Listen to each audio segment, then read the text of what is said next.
a hablar sobre lo que sería cuadros de abdomen agudo obstructivo, ¿sí? Los cuadros de obstrucción. Entonces, no sé si ahí logran ver, no sé si logran ver la clase. Estoy mostrando ya ahí.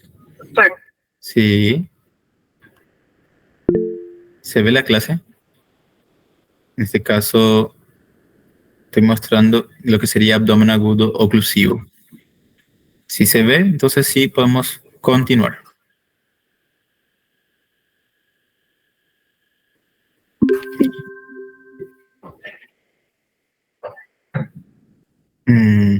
O si no, voy a poner la tela entera para ver.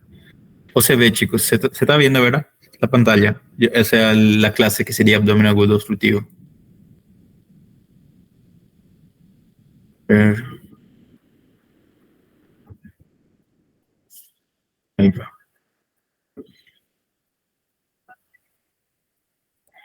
Bueno, para hablar de abdomen agudo oclusivo, sí, tenemos que tener la definición de qué es un abdomen agudo oclusivo. Las oclusiones, en el caso, la detención del tránsito intestinal, sí, lo que nosotros vamos a conocer como hilio intestinal, ¿está bien? Entonces, vulgarmente se le dice obstrucción intestinal o hilio a la detención, que puede ser parcial o puede ser total del tránsito intestinal, ¿está bien? Del contenido intestinal. A eso se le define lo que sería hilio intestinal, ¿está bien? Entonces, esa es la definición de hilio intestinal. Quiero que quede como base eso.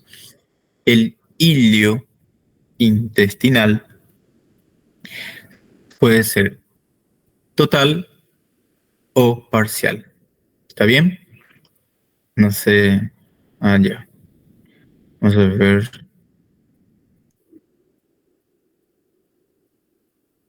Bueno, vamos a poner tela entera entonces.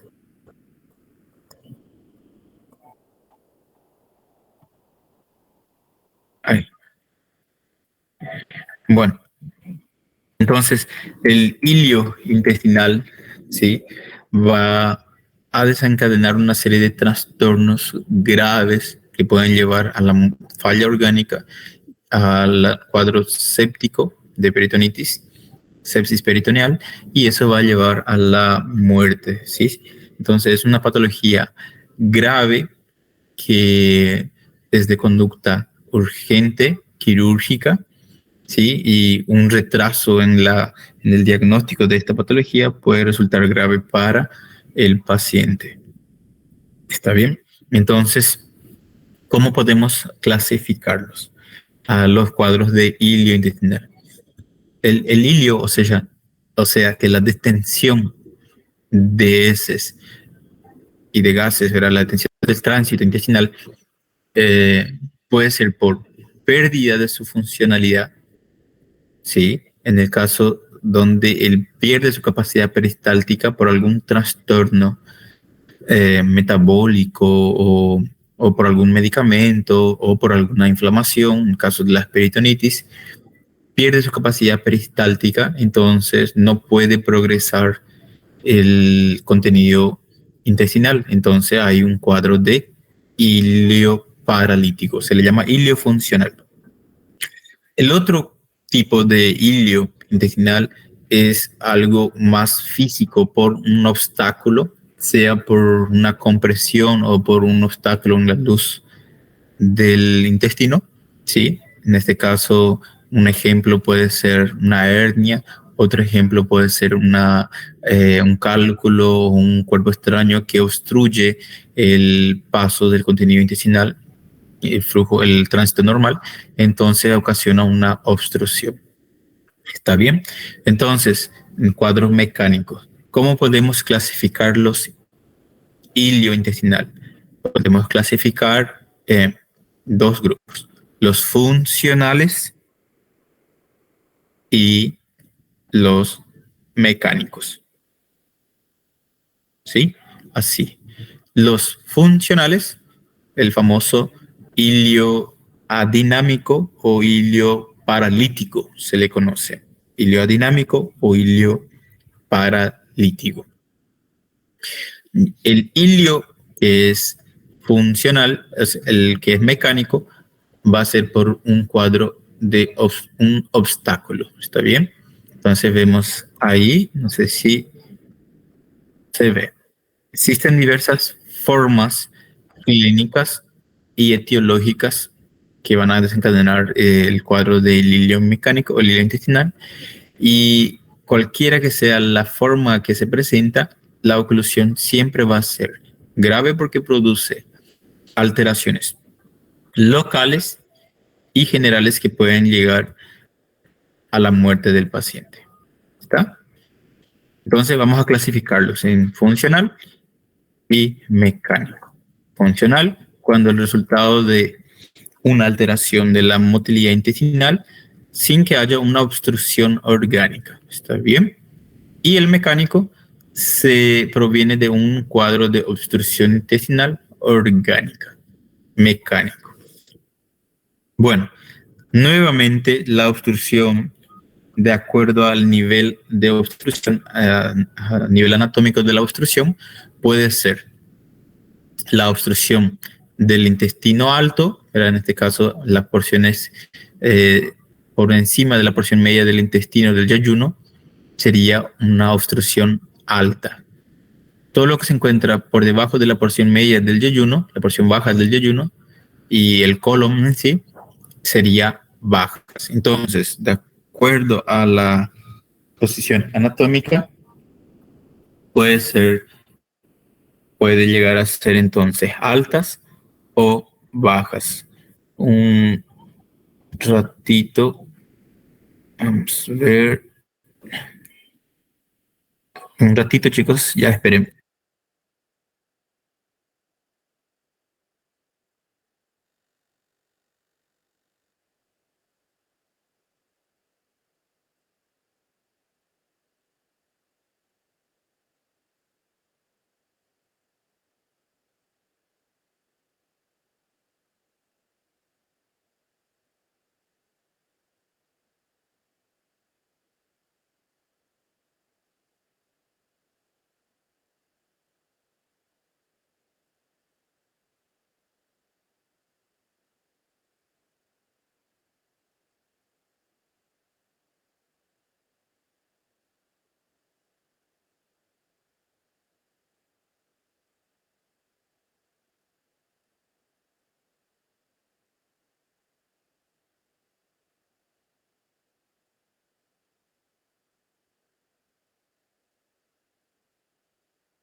Hola chicos, disculpen, estaba resolviendo un tema acá, pero ya volví. Vamos a continuar. Bueno, entonces, no sé si se ve la clase ahí, creo que se ve, sí. Estamos hablando sobre lo que sería la clasificación del hilo intestinal, que podría ser funcional y mecánico. ¿Está bien? Bueno, de acuerdo a la posición anatómica del sitio de obstrucción, puede ser altas y pueden ser bajas. Alta cuando el sitio de obstrucción asienta, ¿sí?, en el duodeno o en las primeras asas del yeyuno ilio, ¿sí?, en la primera porción. A partir de la mitad del yeyuno para arriba es alto, y bajas cuando se encuentran las últimas porciones del yeyuno ilium y en el colon. Sí, sin embargo, ustedes pueden leer en otros libros y van a encontrar que todo lo que es intestino delgado es alto, obstrucción alta. Si es que por ahí ustedes encontraron así, también estaría bien decir obstrucción del intestino delgado, será como límite de referencia la válvula iliocecal. Ese era lo que más tradicionalmente se utilizaba, la válvula iliocecal para las obstrucciones. ¿Está bien? Y en el caso del colon, todo intestino grueso sería bajo. Bueno, de acuerdo al tiempo de evolución también, las obstrucciones, ¿sí?, aquellas que se instalaban de forma brusca, eran rápidas, son aquellos cuadros de obstrucción aguda, pero también existen aquellas crónicas donde se van presentando los síntomas de forma lenta, ¿sí? Son consideradas crónicas. Bueno, agudas entonces cuando el cuadro clínico se instala de forma brusca, ¿sí?, con todos los signos y síntomas de un cuadro de obstrucción, y crónicas cuando es de forma lenta y progresiva. ¿Está bien? Bueno, lo que no está aquí, que sería bueno poder ponerlas ahí a ustedes, que los cuadros mecánicos, vamos a poner aquí, no salió, pero se puede agregar sin problema, es que el cuadro de obstrucción mecánica, ¿sí?, la obstrucción mecánica puede llegar a ser, ¿cómo puedo decirles?, con compromiso vascular, en el caso de una obstrucción intestinal, ¿sí? Entonces, cuando esa obstrucción intestinal logra comprometer la vascularización de la víscera, va a haber entonces lo que nosotros conocemos como cuadro en el caso de estrangulación o oclusión intestinal. Entonces, el hilio mecánico nuevamente puede clasificarse en obstructivos y oclusivos. Obstructivos cuando hay compromiso de la luz intestinal, ¿verdad? Hay un obstáculo sin compromiso vascular, ¿está bien? Solamente hay una detención del tránsito intestinal, pero sin compromiso vascular. Y el oclusivo, que es la oclusión, que nosotros decimos oclusión intestinal, al cuadro donde hay compromiso de la vascularización, compromiso vascular. Entonces, repito, el hilio intestinal puede ser funcional cuando hay alguna alteración en su funcionamiento, o mecánico cuando hay un cuadro que está obstaculizando el contenido intestinal. Entonces, el hilio mecánico se subdivide nuevamente en obstructivos y oclusivos. Los obstructivos, hay detención del tránsito intestinal, pero sin compromiso vascular. El oclusivo, hay, además de la detención de heces y gases, compromiso vascular. Y eso es grave, muy grave. ¿Tá? Porque un cuadro obstructivo puede llevar días con el cuadro, ¿sí?, y todavía estar estable el paciente en buen estado, y un paciente con cuadro oclusivo generalmente es grave y no está tienen pocos días de evolución, pocas horas de evolución, y cuanto más se tarda, va a ser peor su pronóstico. Bueno, vamos a hablar un poco de cómo se clasifican, ¿verdad? Las funcionales, entonces, nosotros los denominamos ilio paralítico, y las mecánicas, causas de cómo se clasifican las causas mecánicas. Bueno, pueden ser luminales o intraluminales, ¿sí? Pueden ser de la pared, ¿sí? Pueden ser de la pared, parietales, y pueden ser por fuera del intestino, extraluminales. Luminales, parietales y extraluminales. ¿Está bien?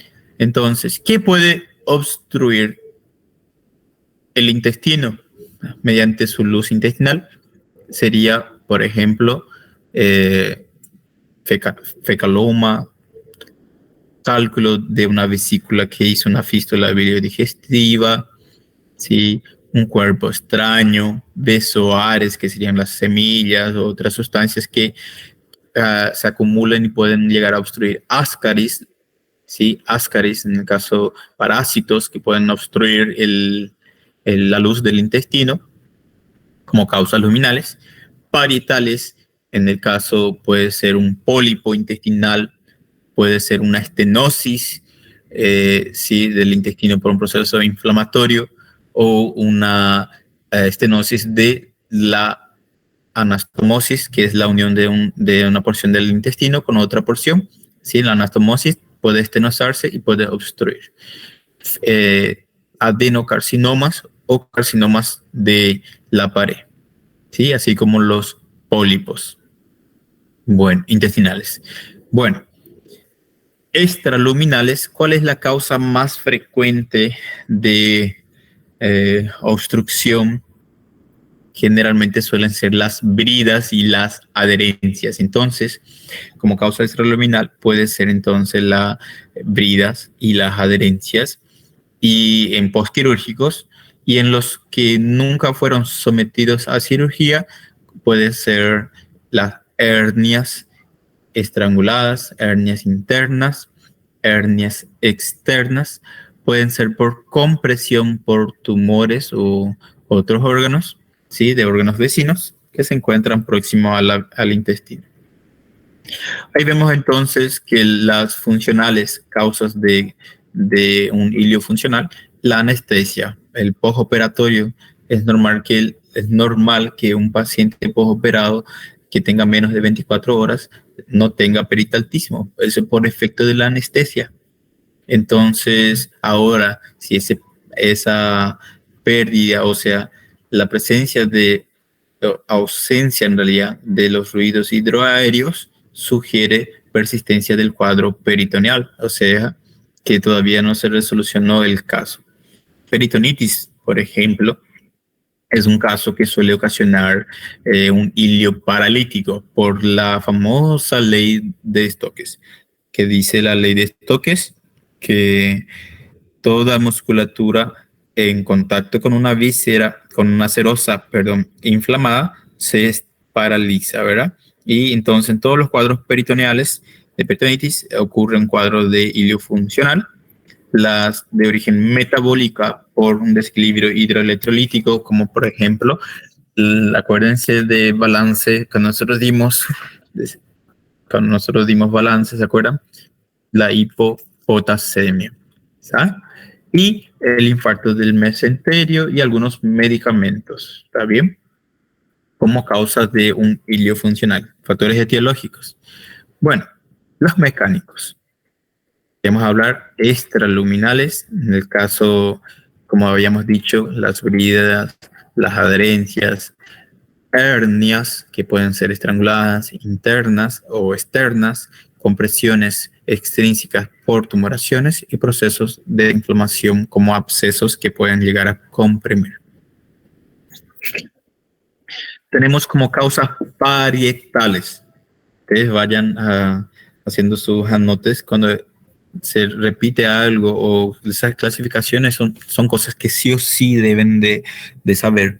como médicos y un día, si por ahí deciden hacer la especialidad, tener esa clasificación para poder tener una conducta. De acuerdo al tipo de oclusión, vamos a tener tipo de procedimiento que vamos a hacer. Causas parietales. Estenosis, como hablamos. Malformaciones congénitas. Por ejemplo, los niños, en los recién nacidos, los que recién nacidos podemos ver una atresia intestinal o imperforación del ano, que puede llegar a pasar y claro, porque uno no tiene un lugar donde descargar, entonces da un cuadro de distensión. ¿Está bien? Y estenosis de la anastomosis, cuando se une una víscera con otra, acaba terminando en que se estrecha y produce obstrucción. Tumores, sí, y carcinomas. Tumores puede ser un pólipo intestinal que puede ser único, puede ser múltiple, o en todo el intestino. Los divertículos también pueden llegar a obstruirse. ¿Está bien? Como, por ejemplo, las invaginaciones intestinales. ¿Está bien? Vemos. Causas luminales. Tenemos ascaris, cálculos biliares, fecalomas, semillas y cuerpo extraño.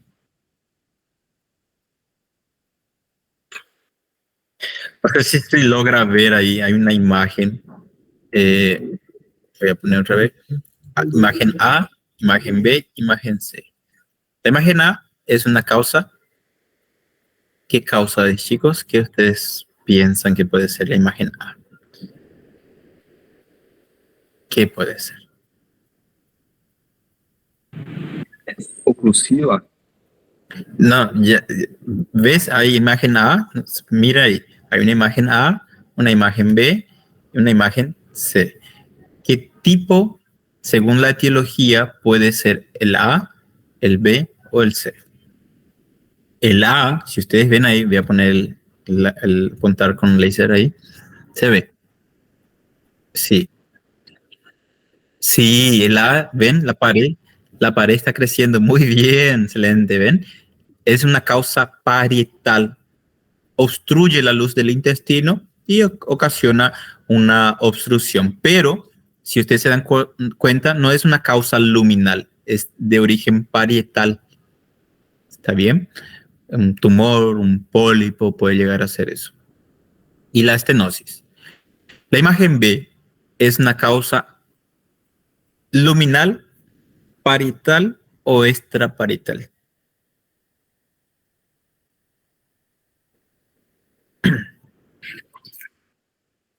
Sí, sí, es una brida o una adherencia que hace que se estreche, en el caso se comprima muy bien la víscera, ocasionando una obstrucción, ¿verdad? Es como cortar una manguera, es como agarrar la manguera y con la mano apretar la manguera y vamos a cortar el flujo, ¿verdad?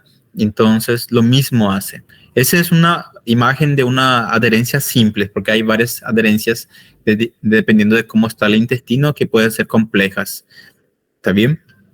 En la imagen C no hace ni falta decir. Ustedes ya ven que es por un cuerpo extraño. En este caso puede ser un cálculo, ¿sí? Puede ser un cálculo. Puede ser una semilla, un cuerpo extraño, ascaris, en fin, varias cosas que pueden obstruir la luz del intestino. En en esa otra imagen que ustedes están viendo ahí, tenemos nuevamente imagen A, imagen B, imagen C.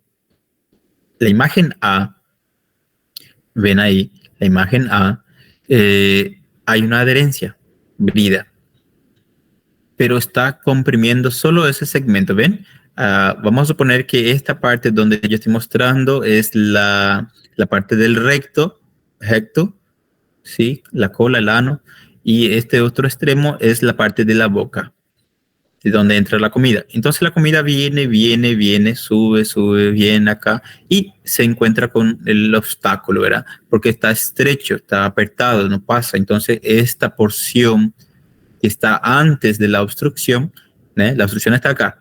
Entonces, este segmento del intestino que está antes se distiende, va a aumentar su tamaño, va a distenderse, va a aumentar la presión intraluminal y como no puede pasar, va a volver y va a distender todos los otros segmentos del intestino. Pero la porción del intestino, esa porción que estoy mostrando ahí con el láser, que está distal a la adherencia, generalmente está con diámetro conservado dentro de tamaños y dimensiones normales. ¿Está bien? Porque no hay nada que lo obstaculice porque va directo al recto. La imagen B ya es una imagen más compleja porque en este caso la adherencia que se formó hizo que se obstruyera dos segmentos del intestino y el intestino que se encuentra entre la adherencia, este segmento sería esta parte aquí, va a distenderse y puede haber incluso compromiso vascular. ¿Está bien? Puede haber incluso compromiso vascular, distensión y también puede llegar a perder su inervación.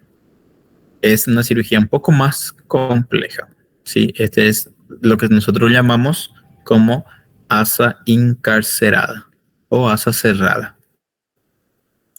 Bueno, la imagen C es otro donde no hay una adherencia en sí, pero el intestino, en este caso suele ser más el colon sigmoides, es el órgano o la víscera intestinal que más hace o que más gira sobre su propio eje. Ven que aquí ya está torcida, entonces ocasionando lo que nosotros denominamos como volvulos.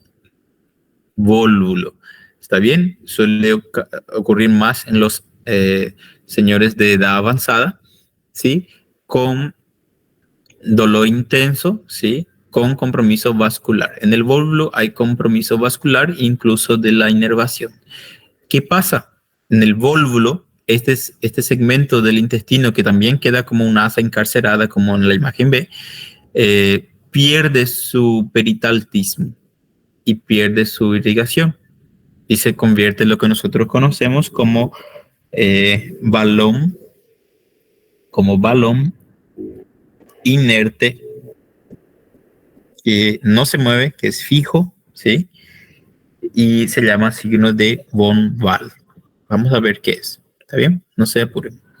Es importante saber la edad, también saber el sexo, ¿sí? Siempre se pregunta cuál es la edad del paciente y el sexo. ¿Por qué? Porque hay diversas causas de obstrucción y de acuerdo a la edad suele ser más frecuente en determinada etapa de la vida.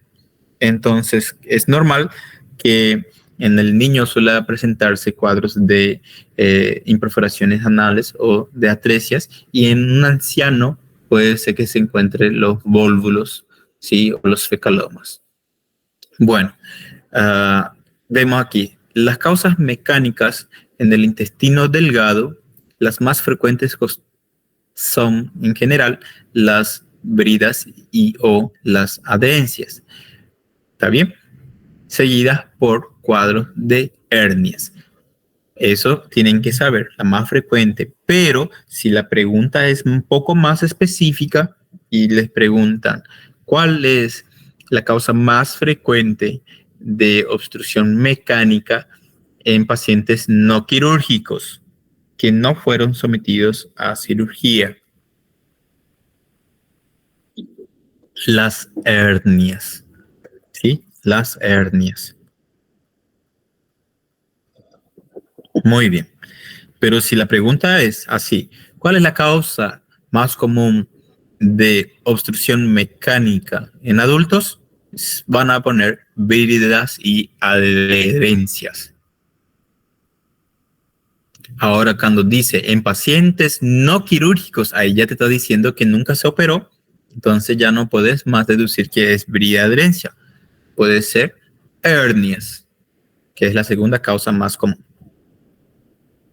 Bueno, en el colon suele ser cáncer, carcinoma o fecaloma. ¿Qué es el fecaloma? La impactación fecal dura de materia fecal que generalmente obstruye la luz del intestino, eso en el colon, que puede ser colon sigmoides o recto. Y el vólvulo del colon sigmoides. Si le preguntan también, ¿cuál es el segmento de la víscera del tubo digestivo que más se volvula? Es el colon sigmoide. Bueno, en relación a las funcionales, generalmente suele ser en ilio postoperatorio, que eso es normal, ¿está bien? Es como hay muchas cirugías, todos tienen un ilio paralítico postquirúrgico. Y los cuadros de peritonitis, que ocasionan un ilio paralítico. Y bueno, avanzamos. Después, ahí van a ver la fisiopatología, cómo ocurre, ¿verdad? Todo aquel proceso al mecanismo sería la obstrucción. ¿Qué va a ocasionar? Distensión, o sea, la víscera se va a dilatar y esa dilatación va a aumentar la presión dentro del intestino, ¿verdad? ¿Dónde? ¿Cuál segmento del intestino? ¿El segmento proximal o el segmento distal a la obstrucción? ¿Sí? El segmento proximal. ¿Sí? Siempre se dilata el segmento proximal. O sea, ¿qué quiere decir segmento proximal?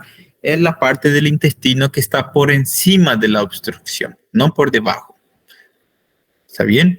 Porque la comida va a entrar por la boca y va a parar donde está la obstrucción. O sea, ese intestino que está por arriba del obstáculo es lo que se va a cargar de alimento, gas, líquido y se va a distender. Entonces, esa distensión puede llegar a tal punto que va a comprometer la irrigación funcional del intestino, va a producir una isquemia, así como el mecanismo de la apendicitis aguda, así como el de la colecistitis aguda, se va a generar un edema, ¿sí? Que va a empeorar el sistema de drenaje linfático, va a ocasionar una alteración en el sistema venoso y luego arterial, y eso ocasiona una necrosis que puede llegar a perforarse. Entonces, la perforación va a llevar a una peritonitis, ¿está bien? La dilatación del intestino proximal al sitio de la obstrucción por acumulación de líquido y de aire. La mucosa intestinal, cuando se dilata, pierde su capacidad para absorber los líquidos y aumenta la secreción. Eso ocasiona más todavía aumento de la presión intraluminal, con pérdidas por vómitos, ¿sí? De mucha cantidad de líquido que se pierde agua, se pierde electrolitos, ¿sí? Eso ocasiona deshidratación y trastornos metabólicos, hidroelectrolíticos. También ocasiona hipotensión arterial y shock. ¿Saben? ¿Se acuerdan cómo era la sepsis? La sepsis, cuando los pacientes presentaban un cuadro séptico, el cuerpo derivaba o redireccionaba todo el flujo, en este caso sanguíneo, a los órganos más importantes, al sistema nervioso y al corazón. Entonces, ¿de dónde derivaba esa sangre? De las extremidades, pero también de las vísceras intestinales. Y al reducir el flujo a nivel intestinal, hay una hipoperfusión con isquemia y necrosis. Y eso ocasiona perforación. ¿Está bien? Entonces, la víscera puede estar estrangulada, puede perforarse y después ocasiona la peritonitis. ¿Está bien? Si estoy hablando muy rápido, me avisan. Estoy hablando más más un poco, un español un poco más lento, pero es para que todos puedan entender. ¿Está bien? Bueno, vamos a continuar. Ahí vemos, entonces, se dilata por la obstrucción y empieza a tener trastornos hidroelectrolíticos con trastornos de hemodinamia, shock, y eso ocasiona una perforación y peritonitis. Bueno, en relación a la edad, como decía, en los niños es común ver las atresias intestinales o malformaciones congénitas que se forman así como también la imperforación anal. La imperforación anal, claro, chicos, que va a ocasionar una obstrucción, ¿sí? Y es quirúrgico. Bueno, lactante. En el lactante suelen verse las invaginaciones intestinales. ¿Cómo se llama la invaginación intestinal? Intusubcepción. Intusubcepción intestinal. ¿Sí? Donde un proceso inflamatorio, como por ejemplo la enterocolitis, ¿sí? Puede llegar a desencadenar que el intestino ingrese sobre el segmento proximal y ocasione un cuadro de intusubcepción, que es la invaginación intestinal. Y en el adulto joven, las bridas y las adherencias, después hernias estranguladas y las eventraciones. En la edad media son los tumores del colon. En los ancianos generalmente suelen ser vólvulos y también los fecalomas, que no está ahí. Fecalomas. Bueno, ¿cuál es el cuadro clínico característico que presentan los pacientes con cuadros de obstrucción? Generalmente ellos presentan náuseas y vómitos, ¿sí? Pero también pueden presentar las 4D o las 3D, suelen decir. Dolor en crisis, dolor abdominal, detención de heces y gases y distensión abdominal. Dolor por crisis, distensión abdominal, náuseas y vómitos y detención de heces y gases. Es el cuadro típico que va a presentar un paciente con un hilio intestinal. Bueno, ¿cómo va a ser el dolor? Intermitente, que es el dolor en crisis, el clásico dolor en crisis. ¿Cómo es? Dura unos segundos, luego desaparece para volver al cabo de unos minutos y eso se va repitiendo de forma hasta que se elimine el obstáculo, porque el intestino trata de vencer ese obstáculo, aumentando el peristaltismo. Y cada vez que el intestino tiene su peristaltismo, el paciente va a tener dolor. Entonces, por eso el dolor es en crisis. Cuando el intestino para de tener su peristaltismo, entonces el paciente siente un alivio, no duele. Entonces, entre un episodio, entre una crisis de dolor y otra crisis de dolor, generalmente hay un intervalo de calma donde no duele. Eso sí tiene determinadas características. Sí es un cuadro de obstrucción intestinal. Pero generalmente suele iniciarse en el mismo lugar, en el mismo sitio, recorre un trayecto que siempre suele ser el mismo trayecto y termina siempre en el mismo lugar.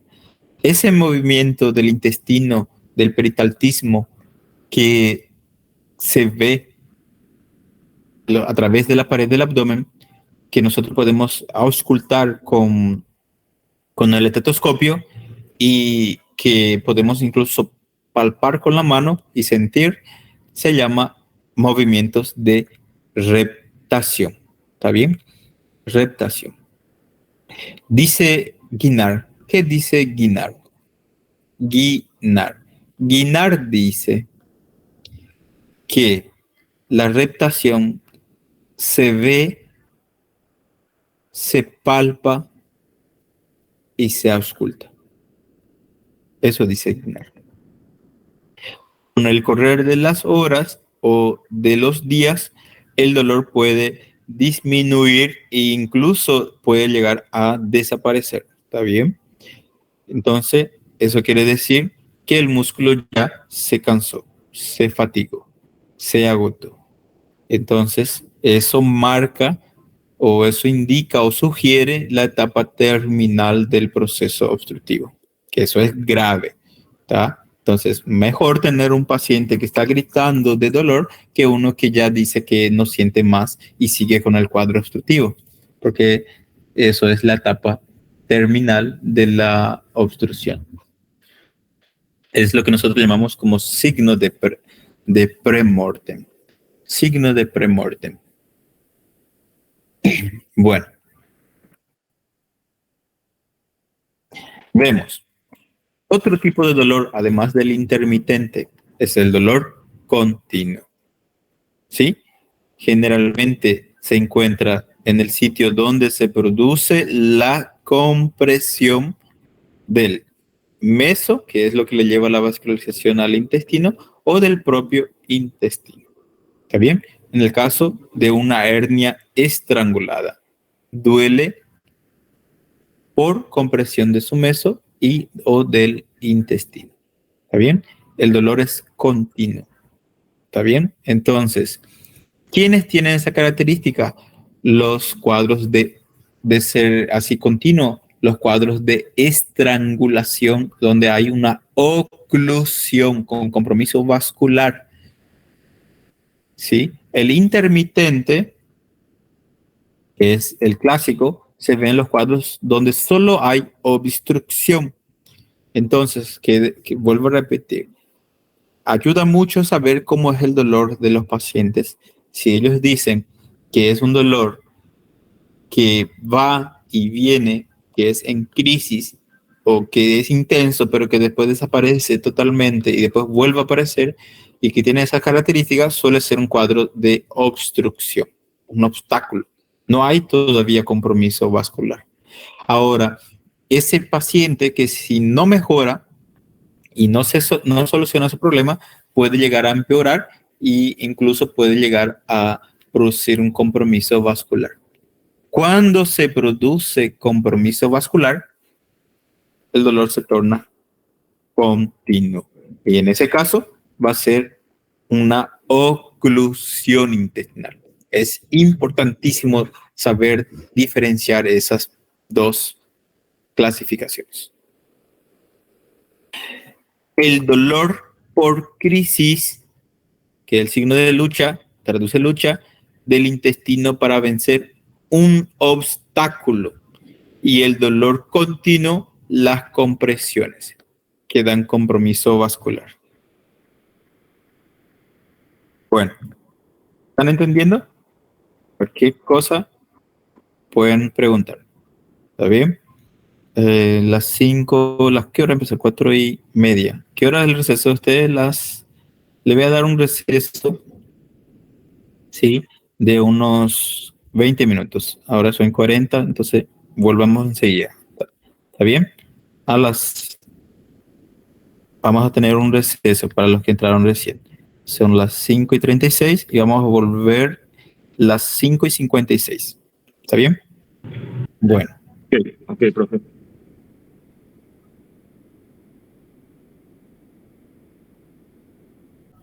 Solo que no abandonen, sigan ahí, solo voten en silencio y presten atención. Cuando es las 5:56 yo ya voy a estar empezando otra vez.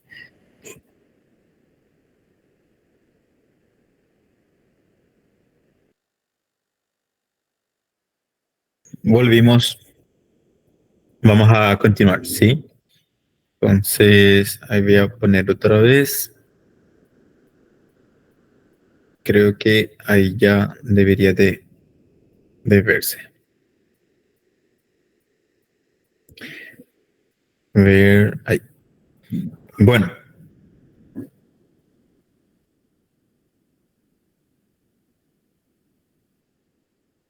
Vamos a entonces ver, ahí ya vimos esto. Causas mecánicas ya vimos. La fisiopatología también.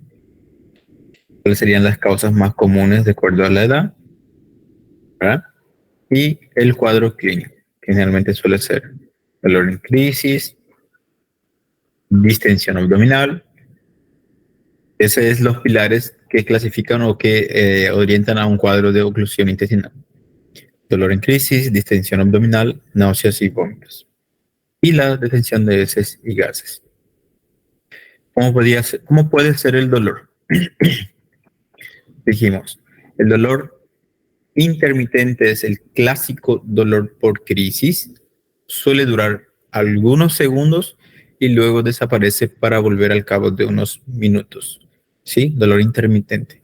¿Cuál es la característica? Que el dolor, que en su periodo de calma, el dolor desaparece completamente. Incluso el paciente cree que ya pasó el cuadro agudo, pero nuevamente vuelve a instalarse el cuadro de dolor, ¿sí? Ese dolor en crisis. Sí, se inicia siempre en el mismo lugar y recorre siempre el mismo trayecto para terminar luego en el mismo lugar. Ese movimiento del intestino que se logra ver, sí, se llama movimientos de reptación, ¿verdad? Nada más es el peritaltismo del intestino que se ve a través de la pared abdominal. Eso se ve en personas que son más delgadas, sí, pero si es en una persona más con mucho tejido adiposo, mucho tejido celular subcutáneo, queda prácticamente difícil de evaluar eso, ¿verdad? En síntesis, cuando llega un paciente con toda esa sintomatología de dolor en crisis, distensión de heces y gases, así como náuseas y vómitos, debemos de, en mínimo el médico debe de evaluar una media hora al paciente para ver si él logra visualizar esos signos de reptación. Bueno, dice aquí el dolor que suele durar algunas horas o días, el dolor puede con el tiempo disminuir e incluso desaparecer totalmente. Y eso es algo que debe de preocupar al médico. Si un paciente relata que tuvo cuadros de dolor en crisis intenso, que duró 2 o 3 días y que de la nada el dolor ya desapareció o que no está más con un dolor, el paciente incluso puede llegar a creer que ya no está enfermo, pero en realidad el silencio o cuando no hay más o la ausencia de los ruidos hidrarios sugiere una etapa terminal del cuadro. ¿Está? Es un signo de premortem cuando hablamos de oclusión intestinal. ¿Está bien? Bueno, ¿y eso por qué? Porque el músculo se cansa, se fatiga, se agota. Bueno, el dolor continuo es un dolor también intenso, pero generalmente se encuentra donde se produce la compresión de su meso, ¿está bien? Por una hernia estrangulada, por ejemplo. Entonces va a doler mucho en cuanto la hernia esté, por ejemplo, una paciente que tenga una tumoración en el ombligo y que esa tumoración se relaciona con los esfuerzos y que ya no es reductible y que es intenso, nos tienes que hacer pensar en una hernia umbilical estrangulada, en el caso una oclusión intestinal.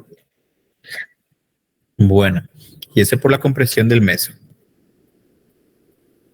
Aquí dice, dolor en crisis indica la lucha del intestino para vencer un obstáculo y el dolor continuo que está siendo comprimido.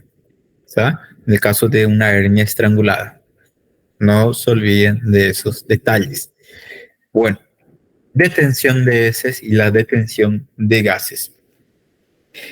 Es importante saber la detención de heces y gases porque un paciente que tiene una obstrucción alta puede llegar a tener materia fecal.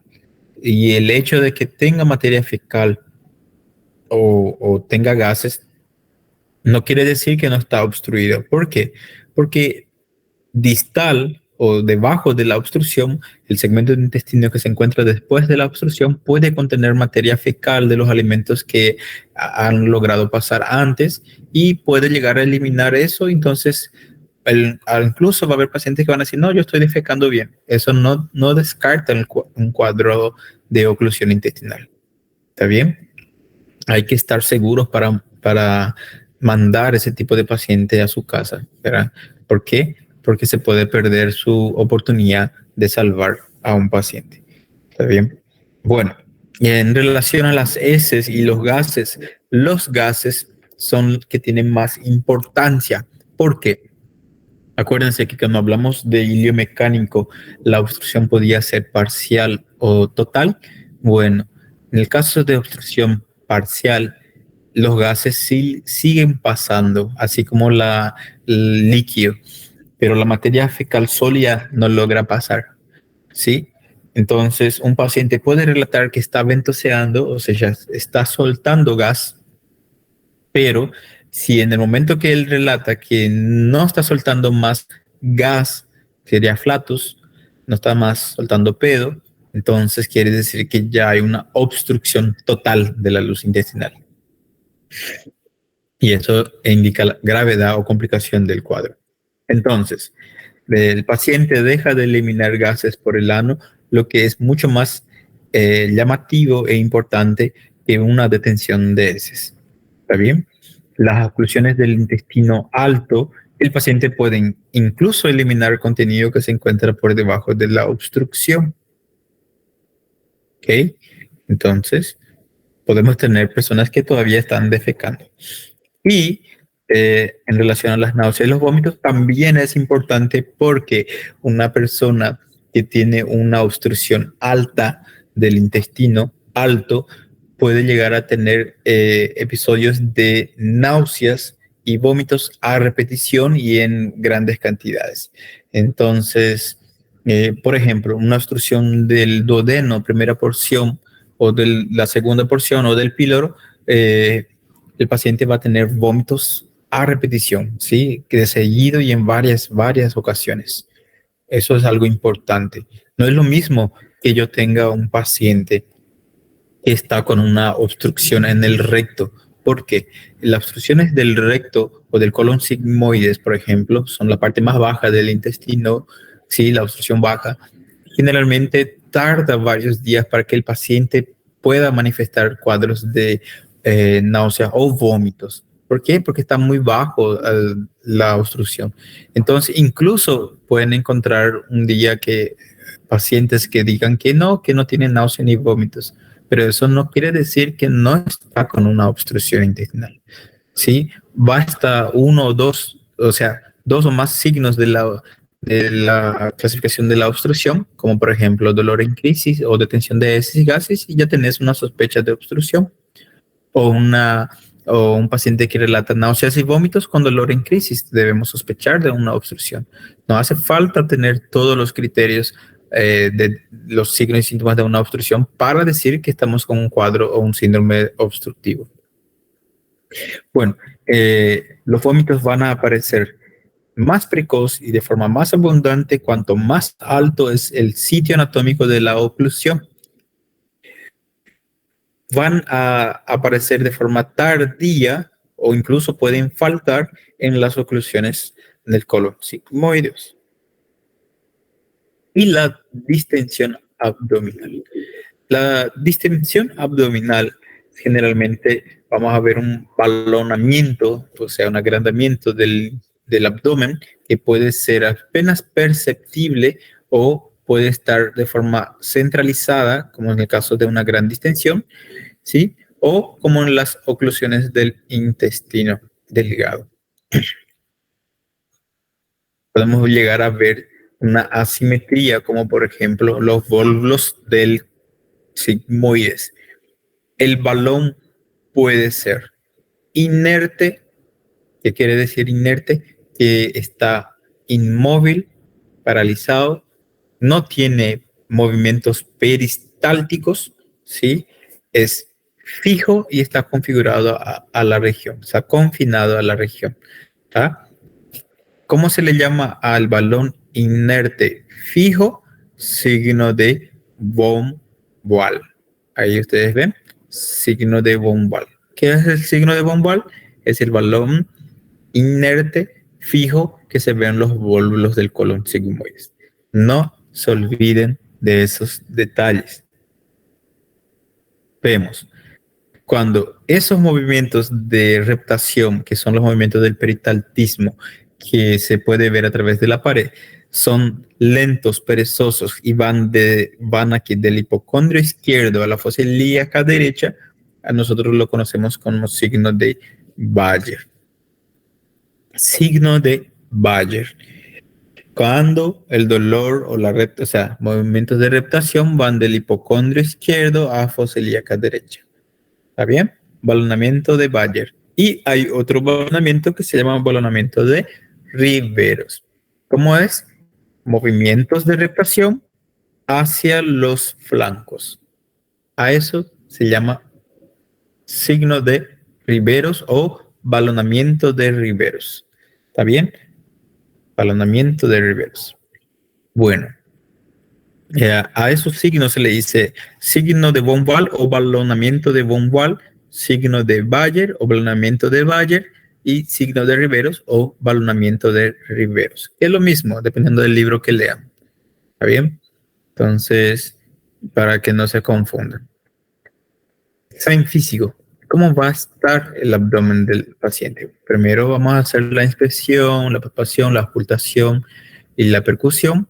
Vamos a ver un paciente que está con un cuadro de varios días, va a estar con un abdomen distendido, ¿sí? Incluso se puede llegar a ver el ombligo everchido para hacia afuera, ¿está bien? Entonces eso indica un aumento de la presión intraabdominal.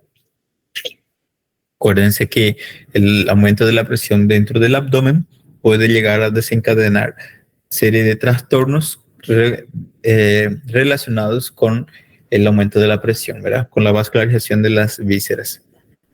Entonces, generalmente el abdomen va a estar distendido o podemos llegar a ver incluso los movimientos de reptación, o sea, a nivel del abdomen, balonamientos que pueden estar planos en ocasiones. Evaluar si tiene cicatriz quirúrgica, porque eso va a sugerirnos que puede ser una obstrucción por bridas y adherencias. Como ustedes saben, la principal causa de obstrucción son las bridas y adherencias. Evaluar siempre las regiones herniarias porque son sitios que pueden llegar a pasar una víscera y obstruirse y estrangularse, ¿sí? Principalmente en aquellas pacientes del sexo femenino que son muy obesas, a veces no se logra ver porque en la región del monte de Venus, ahí es próximo a los labios mayores, ahí en la región de la vulva, suele haber hernias o puntas de hernias que no son tan visibles por la gordura o por la obesidad que presenta el paciente o la paciente y acaban pasando desapercibidas, ¿verdad? Por el médico que no evalúa o se olvida de evaluar o si evalúa no determina que no se da cuenta que hay una tumoración y que esa tumoración puede ser una víscera que se está estrangulando y que ocasiona una oclusión intestinal. Bueno, signo de von Wall, balón inerte, fijo y configurado. Balonamiento de Bayer, ya hablamos que era los movimientos de reptación que van desde el hipocondrio izquierdo a la fosa ilíaca derecha. Siempre comienza allá en el hipocondrio izquierdo y siempre termina en la fosa ilíaca derecha. El otro balonamiento de Riveros termina hacia los flancos, ¿está bien? Y vemos los movimientos. Palpación. A la palpación podemos sentir los movimientos del peritaltismo, ¿está bien? Y debemos palpar de forma suave, acordándonos que lo que nosotros conseguimos o obtenemos de información con la fuerza, nosotros vamos a perder en relación a la sensibilidad. Entonces, siempre hacer una palpación superficial, suave y después progresar a una palpación profunda. Bueno, palpar cuidadosamente las regiones herniarias. Ausencia de contractura abdominal. Acuérdense, un cuadro de abdomen agudo quirúrgico que no es peritoneal son las obstrucciones intestinales. Un cuadro de abdomen agudo quirúrgico que no da síntomas peritoneales, obstrucción intestinal, ¿sí?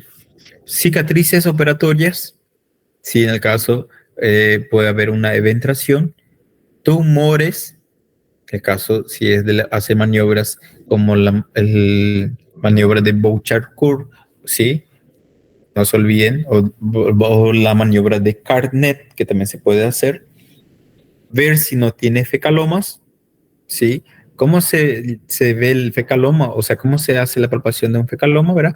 Van a comprimir con la mano la región donde se encuentra la tumoración, en el caso pues, la materia fecal, y van a sentir la sensación de despegamiento o signo de Gershwin. Que ese despegamiento sería como si fuese que se está desgrudando, ¿sí? Como un pegamento, como una cola. Y ahí se produce el signo de Gershwin. ¿Sí? La sensación de despegamiento de la pared abdominal con el fecaloma. Ese Gershwin. Hay otra maniobra que se llama signo de Chomsky. El signo de Chomsky es la impresión digital que se deja sobre el abdomen donde se encuentra la materia fecal. Signo de Chomsky, con H. No se preocupen que todo eso está en... Yo les voy a pasar otra diapositiva también con todas esas definiciones para que ustedes puedan ir también acompañando y leyendo. Bueno, a ver, estamos ya bien avanzados. Continuamos. Percusión, entonces, generalmente como está lleno de gas, generalmente suele ser timpánico, ¿sí? Por la distensión abdominal. Y en el caso que haya un cuadro ya más crónico, de larga data, puede haber acumulación de líquido y ahí vamos a tener lo que se llama matidez.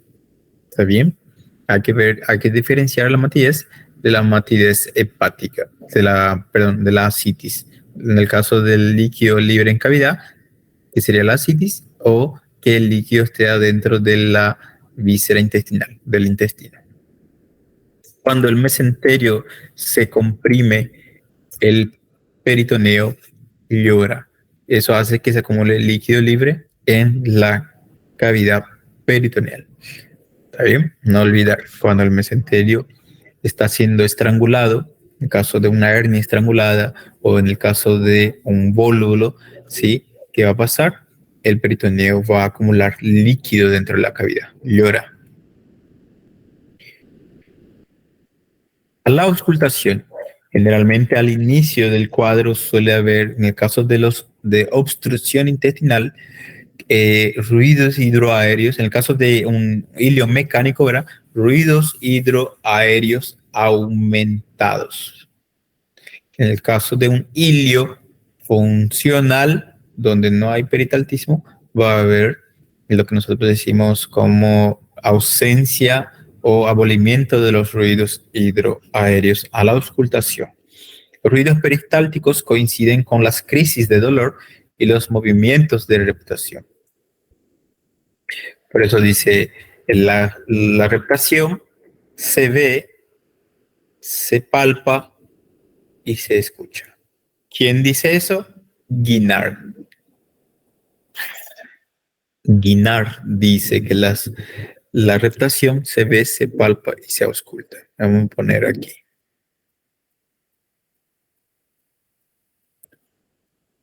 La reputación se ve, se palpa y se ausculta, según Guinard. Bien, no olviden. Ok.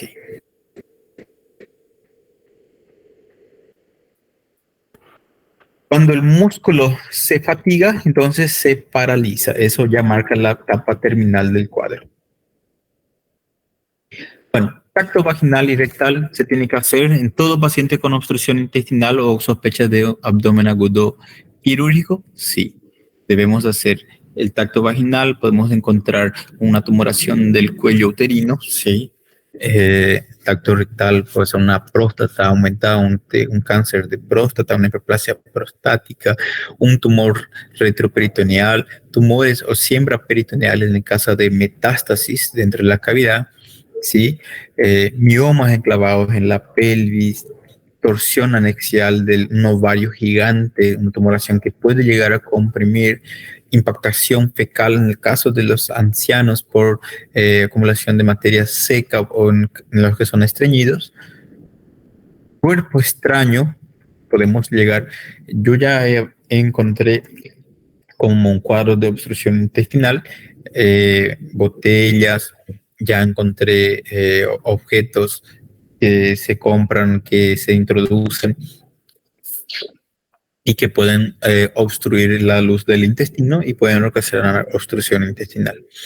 Acumulación de semillas o frutas, eso se ve más en los niños, que los padres le dejan así y no le cuidan y los chicos se van y comen esas acerolas, ciruelas, nosotros le decimos, o semillas de sandía y ellos van tragando y eso se acumula hasta que se compacta y hace una obstrucción.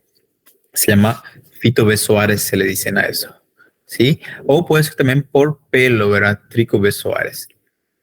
Bueno, pólipos, que son tumores de la pared, que crecen a nivel de la luz del intestino, ¿verdad? Mucosa, y estenosis, que no deben de olvidar. Estenosis, dependiendo si hay un proceso inflamatorio o una anastomosis, ¿sí? Una invaginación, puede llegar a estenosarse. Bueno, plan diagnóstico.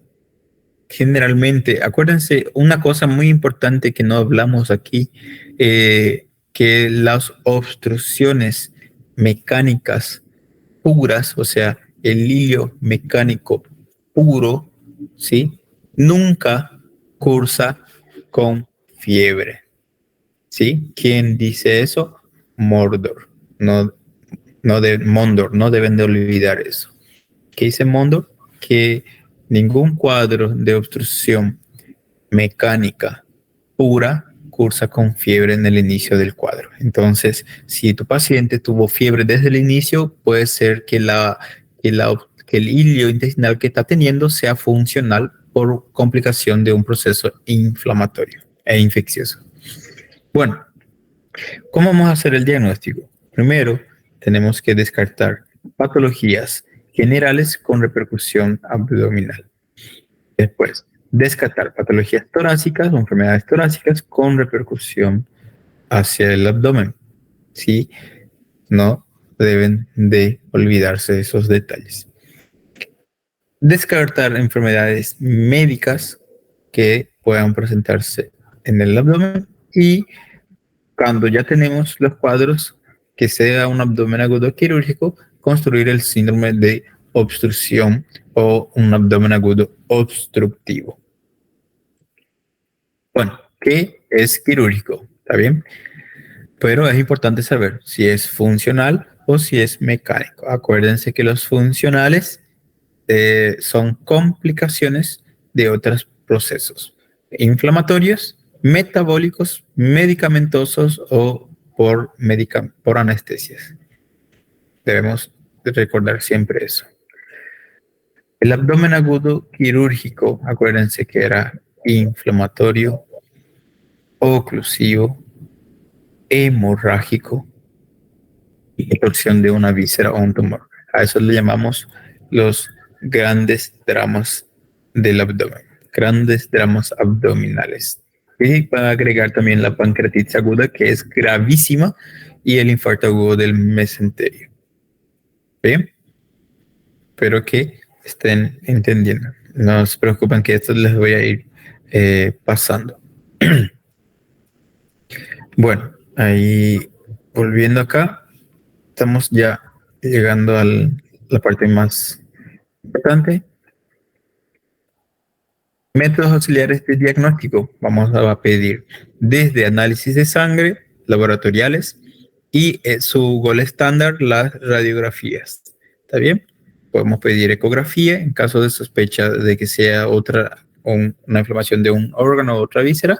En el caso de que puede ser abscesos, puede ser plastrón, puede ser una apendicitis o una invaginación y eso se ve en la ecografía.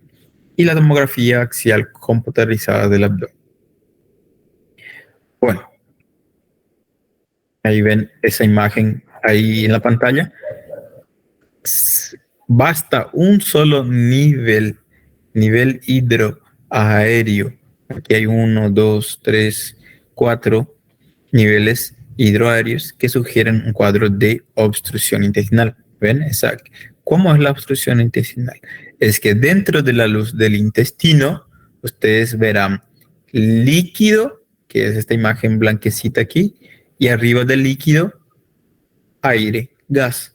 El, el líquido se separa del gas. ¿Ven? Aquí es lo mismo. Hay una raya que separa el líquido del gas. ¿Está bien? Aquí lo mismo. Líquido del gas. Esos son considerados niveles hidroaéreos. ¿Está bien?